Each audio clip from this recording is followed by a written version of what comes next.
Hello, everyone, and welcome back to the GeekWave. This is the low-budget show. It's the show that is so low, it has no budget. I am, of course, your host with the most, the Taryn Barker of this endeavor. And, man, it's been a long time since I did a GeekWave. You know, I normally try to record these on the weekend, but I just didn't have the time this time around, and I started a new job recently, so I'm like out of it. I'm like, I need to do a GeekWave. I just have that urge, that aching in my body to get this out there, and it's time to do it. So some of the news we are talking about this week is pretty old, but I'll try to keep it up and inundated for all y'all. That's just where we live, dude. That's just the kind of society we are in, and it's exciting. So I'm very, very curious to see how this is going to go. A lot of great stuff. And of course, the topic this week is one I did earlier about Harley Quinn. I was like, what is the next series or already existing property that could become a Harley Quinn styled cartoon? I figured this time around, let's go down the rabbit hole of the CW and talk about what could be the next Riverdale. There's already been a few Riverdale wannabes out there, so let's talk about them. And of course, before we do that, we do have some news to talk about, starting with something that came out a little while ago, but I'm only talking about it now. That, of course, is Jupiter's Legacy got a trailer, and we are going to be seeing this actually come to Netflix very soon. Look, I am just surprised it got made. They've been talking about it for years, that Millar is going to have all his stuff happening on Netflix. I'm going to assume once the Marvel stuff fell through, they really wanted to push this, but hey, it looks okay. You know, I am not a big fan of Jupiter's Legacy. I think the book is pretty okay. Maybe I will talk about it before the show comes out. I don't know, but it looks fine. Like, you clearly knew who you were casting when you made it, which is a good thing to see. You knew exactly the tone and the style you were going for, which is a good thing to see. Overall, I don't know. We'll have to wait and see how it looks. But that trailer that came out, it didn't entice me to want to go see this program. You know, it made me go like, oh yeah, Mark Millar is getting a lot of opportunities, and yet nothing has come through of them. And recently there was talks about, was it Starlight, which is another one of his properties, kind of like Buck Rogers-y, also coming to Netflix in a feature film. Look, man, go crazy. I mean, I will support any other properties coming like this coming down the pipeline, because you know what? The more we get of these comic book properties being adapted, the more likely you are to get your comic book made, because you see the adaptation potential. So keep it up, man. And maybe one day I'll be in the position where I could have my random thing being made. But you know what? Jupiter's Legacy, not as cool as Starlight, but both of them are Mark Millar properties that are probably coming to Netflix. One of them is for sure. Trailer looked fine. Like, I don't know. You know, it's Jupiter's Legacy. Everybody's got their Superman analog character, their Superman story that's not actually Superman. I'm kind of like, can't we just get a good Superman in the movie? Like, Tyler Hoechlin's perfected it. I don't know, whatever. Jumping into another existing property, we go back to the world of Indiana Jones 5, where there was speculatory information on some people being cast in that, but we got official confirmation that Phoebe Waller-Bridge will be cast as the female lead in Indiana Jones 5, and that Mads Mikkelsen has also been tapped to play a role. And you know what? Oh, those are both two great people. I'd seriously watch anything those two did. You know, I think Mads Mikkelsen is such a weird guy. He's such like a distinctive personality that I could definitely see him playing a villain role in an Indiana Jones movie. Like, oh, how old's Harrison now? He's going to be close to 80. Which means we are in the 50s or 60s in terms of the timeline, because how old was he when he did 40? I don't know. The way I see it is that we're definitely past the 50s at this point, right? Because the 50s was what we were in when we did Crystal Skull. Either way, Maz could just like play a completely cool character that fits for that time period, and Phoebe Waller-Bridge is just perfect. Like, she's literally done nothing wrong. She will never do anything wrong. She's a fantastic person, an incredibly beautiful talent. You need to watch Fleabag. It is brilliant. Absolutely brilliant. I think she's fantastic. Like, this is just turning out to be a really cool movie. I'm genuinely impressed with, because you're actually getting all-star talent that I want to see on film, that I want to see them do other projects. You're not just having old Harrison Ford running around here. I'm like, I would watch Phoebe do anything. I'd watch Maz do anything. So, good job. you've actually enticed me to want to see whatever the hell this Indiana Jones movie is going to be. So I'm on board for that, man. Very cool. You know what else is cool? Shazam! Fury of the Gods has been cast in pretty crazy recently, including Lucy Liu, which, okay, and Helen Mirren, okay, and they're going to be playing the Daughters of Atlas or somebody like that. Okay, that's great. I mean, you got two very important, very dignified actresses who both do different sort of takes on characters. Like, I wouldn't say Lucy Liu or Helen Mirren are the same type of actress, which is very exciting to see. I think that's very cool and different. So I'm excited to see that casting. I mean, look, Black Adam's casting blew me away. I think that was such a really cool endeavor that they went on. I loved the idea of that casting. I like what it represented. And now this one, I'm like, okay, we get it, DC. You know how to like pull your punches. You also know when to hit. And when you hit hard, man. Like, you're doing some great stuff. You're doing some sick licks. You're taking out some trash, dude. It's looking fantastic.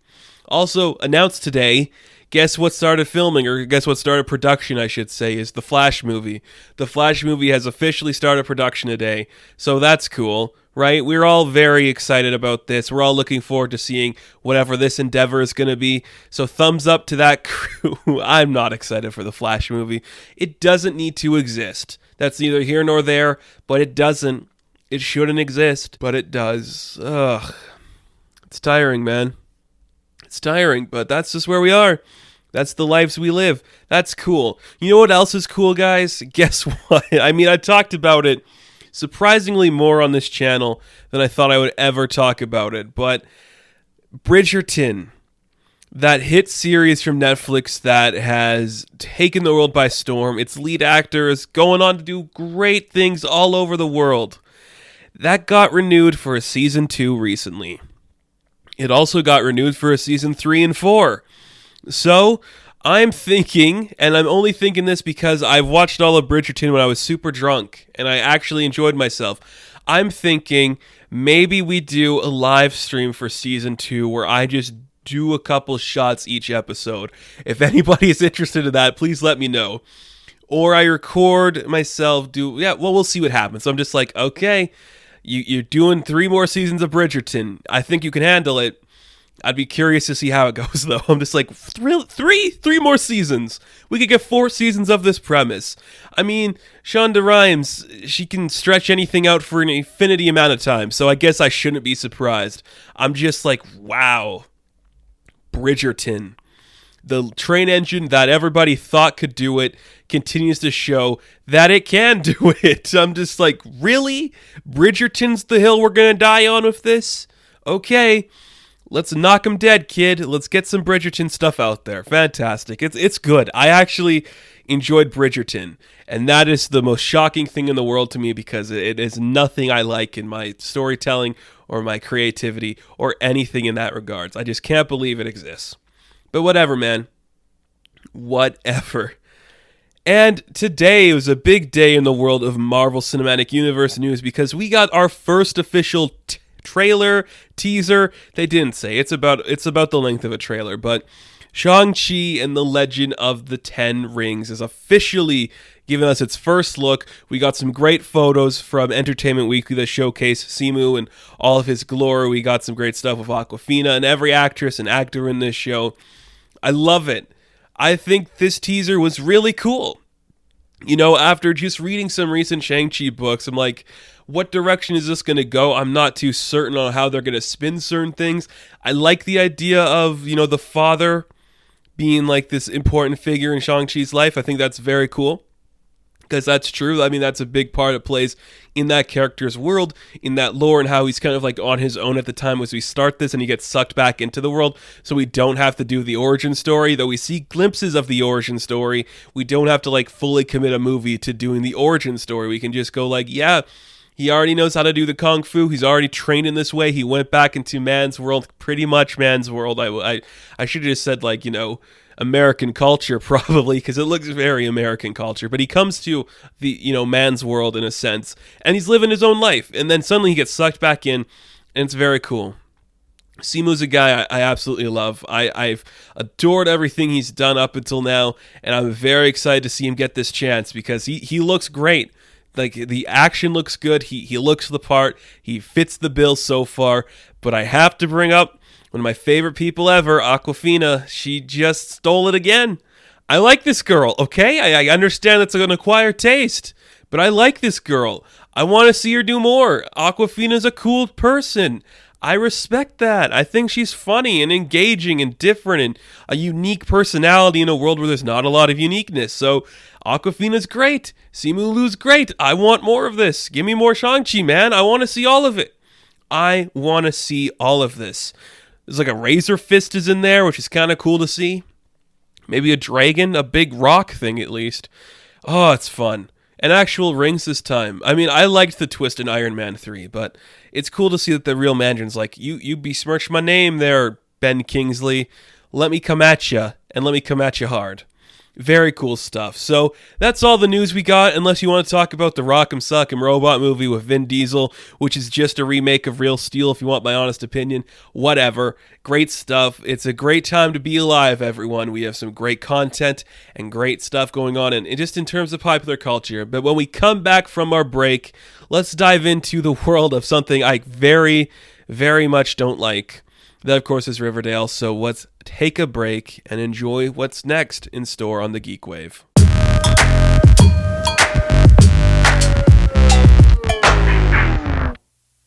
So, any Day One fans of Tsunami Studios here will know that the first video I ever uploaded to this channel was a review of the first episode of Riverdale, which was like 5 years ago at this point. Is it 5 years ago? What season are they on of Riverdale? 4? I stopped watching Riverdale. I don't give a shit. So, I will say it again. That first season of Riverdale did something very impressive, and that was make the Archie comics cool to a new era, a new generation who maybe don't like that campy, schlucky stuff that I enjoy that stuff, but certain people won't. I get that. Update things for an audience. It makes sense to me. And basically, I'm okay with things being updated like this.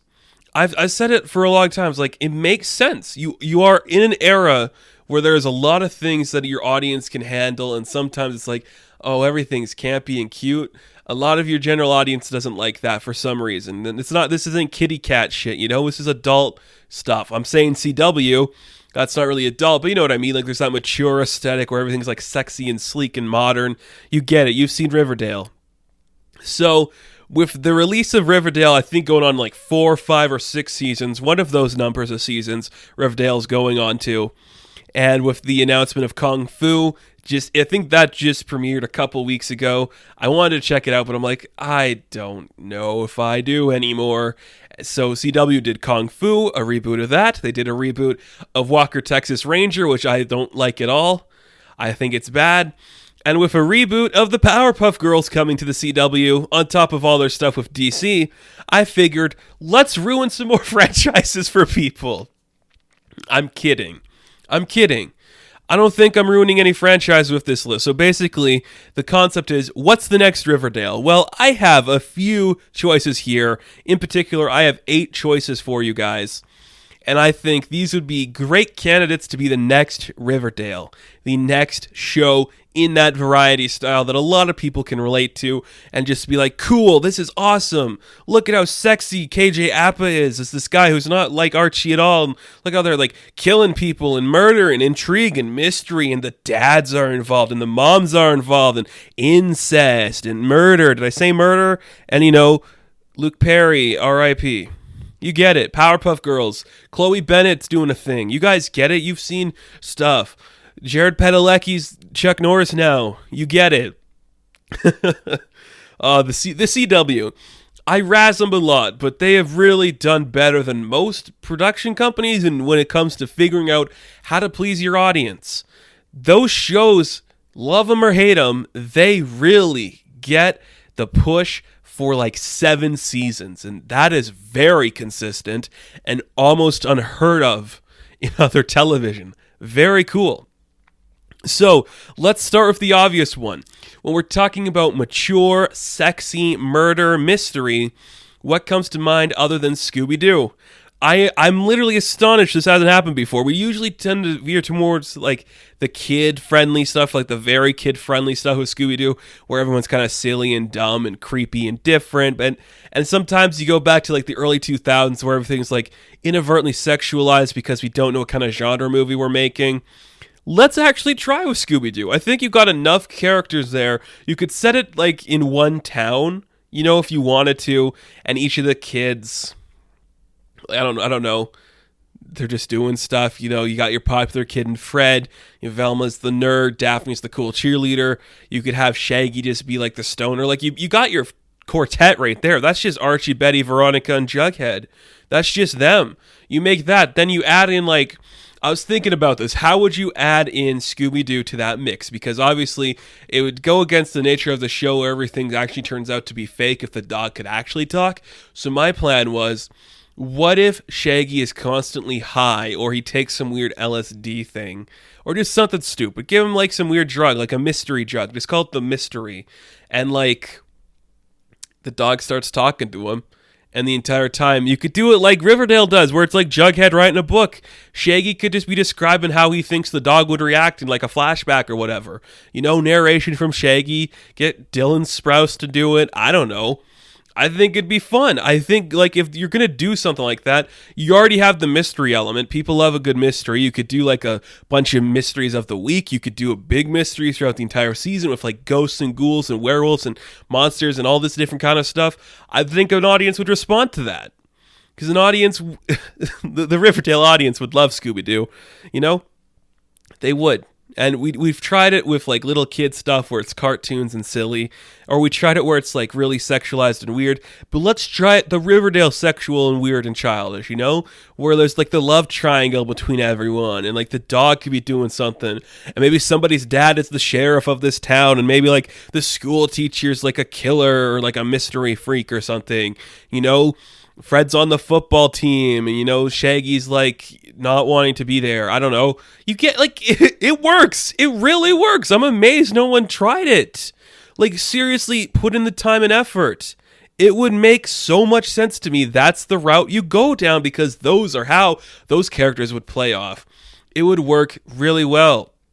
And Scooby-Doo is a known brand. Do you imagine the cameos you can make with some of those like classic monsters? People would watch it just for that. I don't know. That's just what I think, but what do I know? I'm just some guy on the internet who talks about stuff for a living. Also, a property that as I made this list, I was like, oh, obviously I got to put this one on here, but I just found out that my second one on this list actually exists. So, CW, on top of doing the stuff I mentioned earlier, they also did a show called Nancy Drew. Now, who's a character that has a connection to Nancy Drew? It's the Hardy Boys. I guess Hulu made this. I didn't know that till now. It came out last year. Hulu made a show on the Hardy Boys. Duh. It makes it like, duh, it's perfect.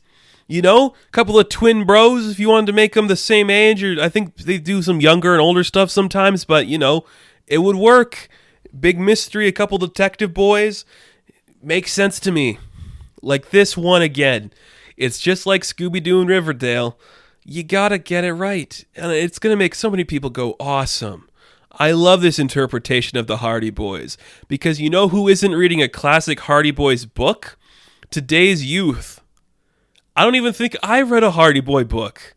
I've always known who they are because I've read a lot of Nancy Drew, and I've read the comic book where they cross over and all that stuff, but I've never sat down and been like, yeah, it's time to read a Hardy Boys book. I had other things going on. So, let's update that shit. Give Frank and Joe, call them Frankie and Joey, because that's cool and young and youthful. And they could just be updated boys who have complications. Maybe one of them's secretly gay and he doesn't want to tell his brother or his parents. The other one has a drug addiction or something. Maybe they join a gang where they're trying to solve the murder of like their friend or something. I don't know. You've seen the Hardy Boys. You've read a Hardy Boys book, presumably. Let's update that shit. Let's do it. Oh, man. I love it. I love how silly this stuff is. Things are fun. It's cool to like stuff. And it's cool just to sit here and be like, yeah, let's ruin things for people. Because as much as there is a big audience for Riverdale, and there's an equal amount of people who cannot stand that show. and don't like it. Which leads me to my next choice, because if you know me in the real world, you know I said this before. I wish they made Riverdale, like a modern Riverdale set in like the 50s, and it felt and played out like an episode of Happy Days. And what's my next choice? Happy Days. Let's reboot Happy Days with the CW aesthetic. Are you telling me that wouldn't be dope to see? I mean, I'd love it. Wouldn't that be cool? Happy Days has some classic bits to it. It's very dated and timely and stuff, but imagine if we just got like the Cunningham family, we got Potsy in there, we got Ralph, we got Fonz, bring all those people back into 2021 and just made a modern day Happy Days. Imagine just that. That's just Riverdale. You're literally doing the same thing as Riverdale. You know, we could kill somebody. Who would we kill? Mork? Who killed Mork? That could be, it's like, who killed Jason? Who killed Mork? There we go. And then we reboot it. You know, we get like this, we get someone that looks like, you know, Ron Howard. There you go. Who's the modern day Fonz? Which young actor could pull off the Fonz today? Who's that kid from Love, Simon? Maybe him? I'm trying to think. I don't know any other young people. What about that kid from Umbrella Academy? Is he too young? He's age appropriate because he's a teenager, but maybe he's too young. What's like a 20-something that would like want to do this? I don't know. Noah Centineo or whatever his name is. Yeah, there you go. Get him in there. Happy Days. It'd be fun. It would be fun. You could get some of the actors to come back. I'm sure they'd love to just do like appear in like a cameo or something. That would be really cool to see. You know, Happy Days, there's a place in my heart for Happy Days. I'm sure everybody has it. But let's be real. I'm 23 years old. Do you think anybody under the age of 26, aside from me and maybe two other people, have any indication of what Happy Days is? No, I'm not saying that. I'm saying like the broad spectrum of things. I know there are people that watched it and like it, but like the broad spectrum of things, it's like me and one other person. We're the only people that watch Happy Days, that like it, that understand it, that think it's kind of fun. Well, timely and dated at most moments. Can you make Fonz today? Do you think we'd be allowed to do the Fonz today? I hope so, but I actually don't know. Would we want to see him today? We'd have to update it a bit, you know, whatever. Maybe Fonz is like insecure in his masculinity. Maybe the Fonz is a woman. Whoa, oh, that's, yeah, Florence Pugh as the Fonz. Yeah, okay, I sold myself on something. The modern Fonzie's a woman. What's the female version of Arthur? Anita. That's not it, but whatever. You get it. Happy Days, man. Take those characters like we did with Riverdale, put them in the newest decade we're in. It would be fun. Maybe not fun, but we at least get 6 seasons out of it. So that's fun. People like that, right? Comedy, movies, you get it. Things like that exist. Things are fun, guys. We've seen product. We understand it. We are happy consumers and happy viewers of our television. So that brings us to number 4. And my number 4 on this list is one I was like, this makes sense. I don't remember who owns the rights. Is it Disney? Maybe. Recess. Take a minute to think about that, okay? Recess. Recess is just a show about a couple kids in school that hang out. You got the sports kid, the fun one, like the army kid, the smart one, the angry one, TJ. Okay, let's stop for a sec and name all the kids. TJ, Vince, Gus, Mike, Gretchen, Spinelli. I think that's all of them. Yeah, that's all of them. What am I saying? Of course it is. Now, let's take those kids who were in grade 5 when this started. They were like 10 years old. Let's bring those kids and their entire world, like Randall, the king of the playground, all the Ashleys, and like those kids that dig a lot. Let's take those kids, that entire concept, and let's stick it in 2021. And all of those kids are between 16 to 18. They're horny. They're excitable. They are now doing things in a high school that you'd see on Riverdale. Tell me You would not pay good money to watch that. Any kid that grew up watching Recess would literally lose their shit if they got to see the love triangle between Vince Spinelli and TJ being formed. If we got to see, like, maybe Gus is actually going to be deployed into the army. He's going to come back a changed man, that would be sick. Maybe we see, like, Mike get ripped and he's going to, like, fight the school bully and stuff. Maybe, like, Gretchen's, like, really smart. She, like, discovers, like, this weird drug thing happening at the school. Tell me you wouldn't pay money for that. That would be so dope. Oh, my goodness. I'm talking myself into this more and more right here because it's like we've already kind of established some, like, the love triangles between the characters. We've already established, like, the world where we got our enemies and our heroes and all these things. It would work well. You could even set up maybe one of those, like we'll do again, who killed Jason Blum? We'll set it up again, like maybe one of those kids that likes to dig gets killed. And now we have to figure out who killed the digging kid. And maybe we find out it's going to be somebody. That'd be cool, man. That would be so fun. Recess just has, like, that great feeling where it's like we already have the characters there. They already know each other. They have the history. We don't have to, like, have a newcomer coming to town. It's just the characters. They're older now. They're starting to realize that they grew up together and maybe these feelings are evolving. Maybe, like, their town is showing some dangerous stuff. Of course, we couldn't call it Recess because when you're in high school and you get a break, you can't call it Recess. Maybe you would just, like, pick a name for it. I can't remember if they named the school in that show. But you could easily find a way to make it work. I think you could at least. Yeah. Who could play TJ? The kid from Love, Simon, the kid from Umbrella Academy. Who gives off like a TJ vibe today, Who's like a cool dude that could wear like their hat backwards and just like enjoy themselves? I don't know. Like I'm trying to think like of a young actor.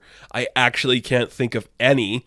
I was just about to say Tom Holland, but nah, he would never pull it off. He's more of a Gus, TJ's got to have like some street cred to him. Taron Egerton would be perfect if they were like 30. Oh my God, what if they were 30? Recess. What's Breakfast Club the Recess and have them come back every 10 years, and we'll make it from there. I love my ideas. I love it so much. I think that's fun. I would watch the hell out of that, and I know. On my next choice here, there's a lot of people who would be like, yeah, I want to see this too. I have no personal connection to this property, but I know there's an audience for it. That, of course, is Danny Phantom. Okay, full disclosure, everything on my list, Danny Phantom is the one I did not do any research for. Because who gives a shit? It's Danny Phantom. If you know what he is, you know the concept already. It's got that audience. So if I'm wrong about this, let me know. But this is a kid that can turn into a ghost, right? That's CW. That is straight up just adapt that for a mature audience, make him sexy. Maybe there's like some sexy ghosts he wants to kiss. Maybe that weird goth chick he hangs out with, she's got some problems at home and we have to over-explain some weird stuff. Maybe is there another kid in there wearing a hat? Maybe. Am I thinking of Tough Puppy? Maybe. But, Danny Phantom. The kid from Love, Simon. The kid from Umbrella Academy. Make him Danny Phantom. It works.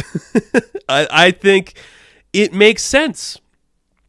People like Danny Phantom. It's already got an established fan base, much like Riverdale did, and it's something that you could just age up and make cool. It's fun. Is it fun? I think it's fun. Or is it? I've never watched Danny Phantom. Shame on me, right? Like, I've never seen any Danny Phantom. So, my next one, obviously I had to put this on the list because we just did Powerpuff Girls. And if we're doing Powerpuff Girls, what's another trio of 3 women that would easily be adaptable for the CW? Why, of course, it's Totally Spies. Again, I don't know a lot about Totally Spies. That was like that show in the era where I'm like, it's cool, it's fun. I get it, but it's not for me, sadly. But come on, 3 girls who are recruited to join like a spy agency who live in Beverly Hills. Are you telling me that is not CW material? That's just Charlie's Angels for kids. It's brilliant. It'd be really cool to see. They look great. You could get some great suits in there. By the way, I'm liking the way the Powerpuff Girls are looking. I think this could look like that. Just update those costumes, but give them like those color coordinated outfits. Get some young people in there. Who's a Why am I even doing this to myself? I don't know any young actors. I don't know anybody young enough that could be like in that. Who do we have? Saoirse Ronan? She'd never do it. I don't know any young people. Who's that person? I'm not even gonna say it. I don't know. Just get three young women who'd be up for the challenge of being a totally spy. Reboot that shit. It would be fun. Just give me some more Charlie's Angels knockoffs, please. Please do it. That'd be fun.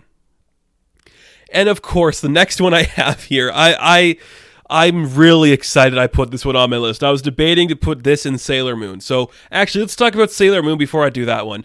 It'll never happen. In our lifetime, I don't think we will ever see a Sailor Moon American adaptation. I think that's going to be something that's either always kind of like rebooted over there where it's from, or it's going to be like animated kind of like She-Ra was. But could you imagine this? Okay, this isn't even like CW, but just imagine a Margot Robbie led Sailor Moon show. That'd be cool.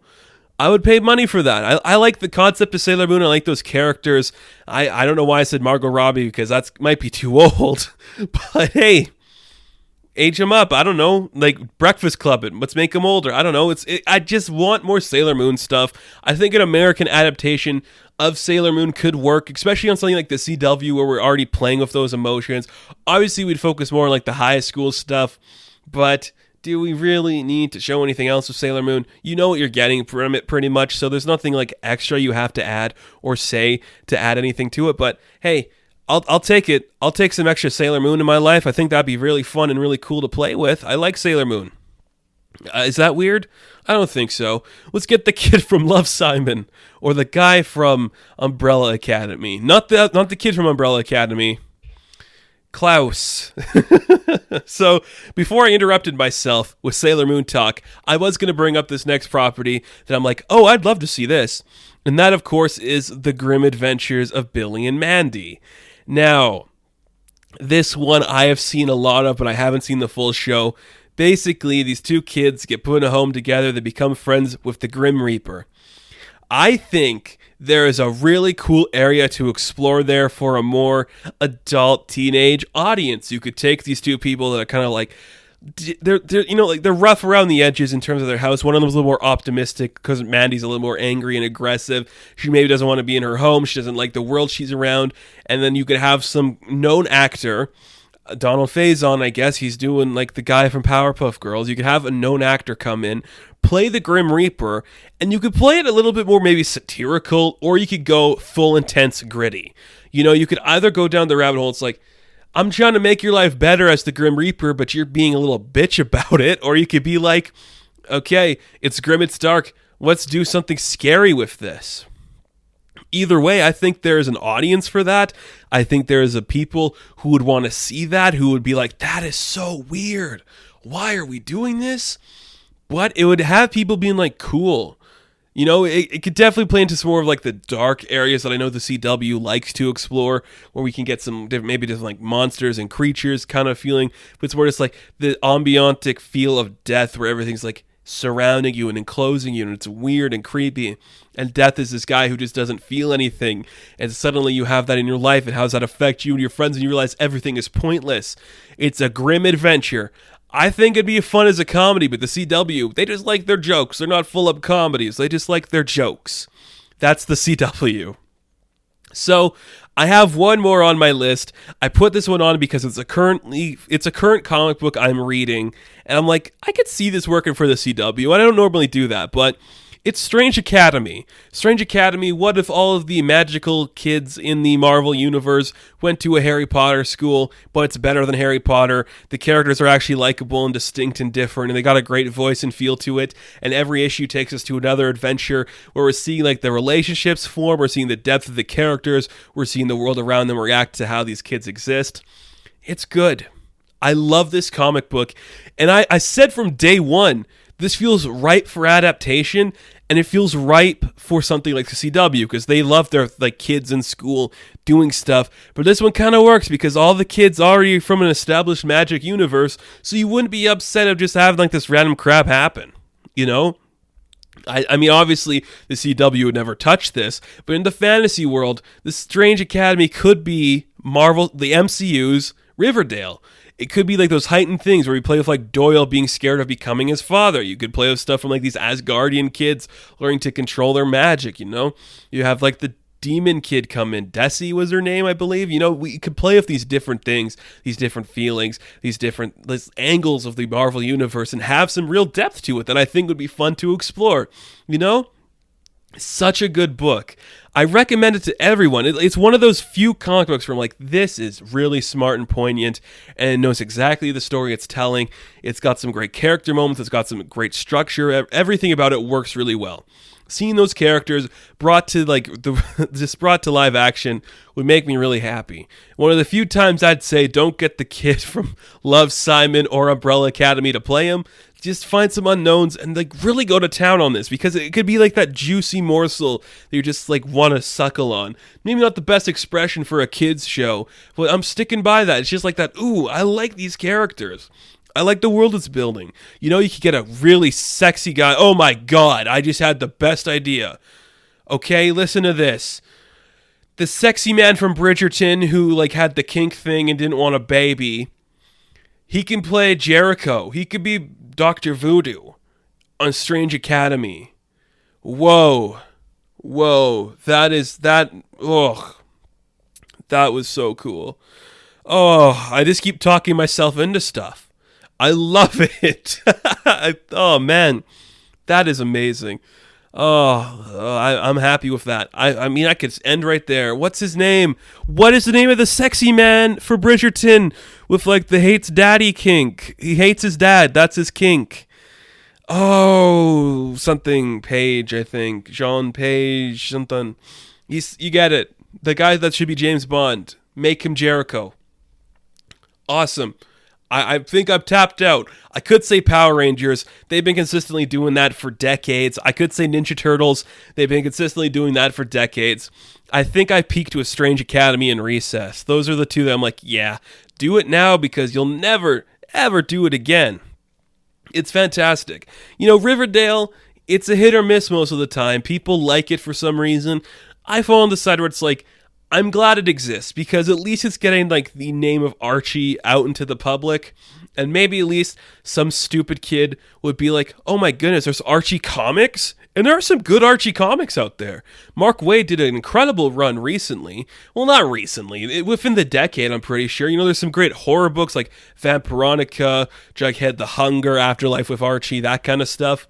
Those are good. I happen to really like this book called Archie 1941, which is a story about like Archie deciding he wants to go to war and that's where he wants to take his life. And I think, you know, we play with these ideas with these characters already, so why not just like adapt it into like a mature thing, you know?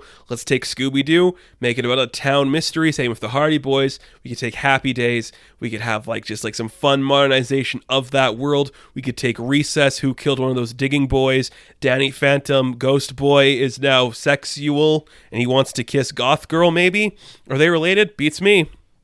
Totally Spies, Powerpuff Girls meets Charlie's Angels meets the CW. I'm watching. Day 1, The Grim Adventures of Billy and Mandy. Come on. Death is a character. That'd be great. Sailor Moon, give me some of that shit. I love Sailor Moon. I want it. And Strange Academy, sexy Bridgerton boy teaches a school for Harry Potter kids, but the kids are cool. Strange Academy. I peaked. This might be my best video. It's not, but it could be. So I always like to end things with a couple recommendations for you guys. And of course, since we talked about a lot of like cartoons and TV shows, here's some of the ones I recommend to check out. Recess, fantastic, brilliant, it's cool, it's fun. The Grim Adventures of Billy and Mandy, always watch that. It's good, it's cool. The original Sailor Moon stuff, very fun. Read Strange Academy. I think that's a really good book, a really fun series, and of course, read Archie 1941. It's a different kind of Archie book that's going to be, for some people, it's just going to show you what that world could become sometimes. It's like a different feeling story, which I enjoy immensely, and I think is very cool. So, thank you guys for listening to this rendition of the GeekWave. Be sure to like and subscribe to the channel, and if you're listening to this on the podcast feed, you can give us a rating over there. It definitely helps us out and makes things run a little smoother on this channel. If you want to check me out in any other place, you can check me out on Instagram, Patreon, Twitter, OnlyFans, and a bunch of other good stuff. And I will catch you guys in the next one. Have fun, stay safe, good luck.